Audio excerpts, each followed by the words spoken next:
لوگ اسے عوام کا وزیر کہتے تھے۔ سادہ لباس، نرم لہجہ، ہر تقریر ایک ہی وعدے پر ختم ہوتی تھی: میں اس قوم کے وسائل کی حفاظت کروں گا۔ لیکن جب عوام مہنگائی سے لڑ رہے تھے، تب ان کا مستقبل خاموشی سے بیچا جا رہا تھا۔ یہ کہانی ہے ایک ایسے وزیر کی جس نے صرف پیسہ نہیں چرایا بلکہ پوری قوم بیچ دی۔ وہ ایسے وقت میں اقتدار میں آیا جب ملک بحران میں تھا، معیشت کمزور، عوام غصے میں، قیادت بے بس۔ وہ عوام کی طرح بولا، اس نے کرپشن کو گالی دی، شفافیت کے وعدے کیے، اور عوام نے اس پر یقین کر لیا۔ چند ہی مہینوں میں ملک کے مالی معاملات اس کے ہاتھ میں تھے۔ بجٹ، قرضے، غیر ملکی معاہدے، ہر بڑا فیصلہ اس کی میز سے گزرتا تھا، اور وہیں سے اصل کھیل شروع ہوا۔ کاغذوں میں ملک زندہ رہنے کے لیے قرض لے رہا تھا، پردے کے پیچھے فرضی کمپنیاں بنائی جا رہی تھیں، جعلی کنسلٹنٹس، آف شور اکاؤنٹس، قریبی دوست ڈائریکٹر بن گئے۔ ہر منصوبے میں چھپی ہوئی فیس، ہر قرض میں سروس چارجز۔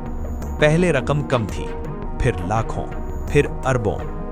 قوم کا پیسہ خاموشی سے ذاتی کھاتوں میں منتقل ہوتا رہا، نہ کوئی سرخی، نہ کوئی شور۔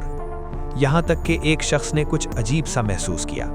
ایک جونیئر آڈیٹر، نہ اختیار، نہ طاقت، صرف اعداد و شمار۔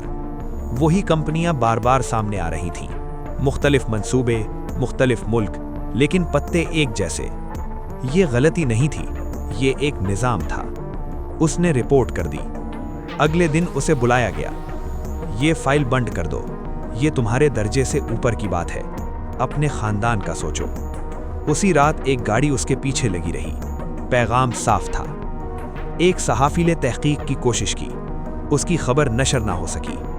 ایک اپوزیشن رکن نے سوال اٹھایا، اس کا مائک بند ہو گیا۔ سچ کے ہر دروازے پر پہلے ہی تالا لگا ہوا تھا، کیونکہ وزیر اکیلا نہیں تھا، اسے طاقتور لوگوں کی حفاظت حاصل تھی۔ اب آڈیٹر کے پاس دو راستے تھے، خاموشی یا قربانی۔ اس نے فائلیں کاپی کر لیں، بینک ٹرانزیکشنز، رقم کے راستے، اور یہ سب گمنام طور پر ملک سے باہر بھیج دیا۔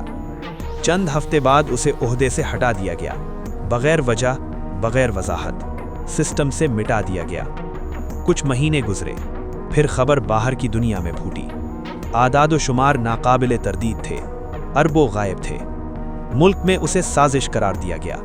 وزیر مسکرایا، سب الزامات سے انکار کر دیا۔ تحقیقات کا اعلان ہوا، کمیٹیاں بنی، اور پھر خاموشی۔ وزیر آرام سے ریٹائر ہو گیا، دولت محفوظ، تاریخ سنوار دی گئی، اور وہ آڈیٹر وقت کے ساتھ بھلا دیا گیا۔ قوم آگے بڑھ گئی۔ اب سوال یہ ہے، کیا انصاف میں تاخیر ہوئی یا انصاف ہونا ہی نہیں تھا؟ اور اس وقت بھی کتنی قومیں خاموشی میں بیچی جا رہی ہیں؟